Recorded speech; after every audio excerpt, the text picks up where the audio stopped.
عمرہ ایام حج کے علاوہ احرام باندھنے کو مخصوص دنوں میں عمرہ کہتے ہیں۔ عمرے کے دو فرض ہیں صرف، ایک فرض ہے حدود حرم سے باہر احرام باندھنا، دوسرا فرض ہے کعبے کے طواف کرنا، 7 چکر لگانا، یہ دو فرض ہیں۔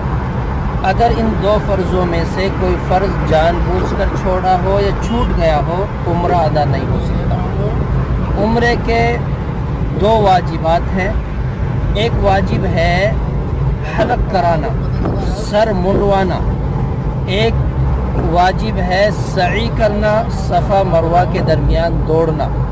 ان دو واجبات میں سے اگر کمی ہو گئی یا کوئی سا واجب ادا نہ کر سکے تو پھر ضروری ہے ایک بکرا، اس کا دم دینا واجب ہے۔ تو یہ دو واجب ہیں، دو فرض ہیں عمرے میں، ان باتوں کا ہمیشہ خیال رکھا جائے۔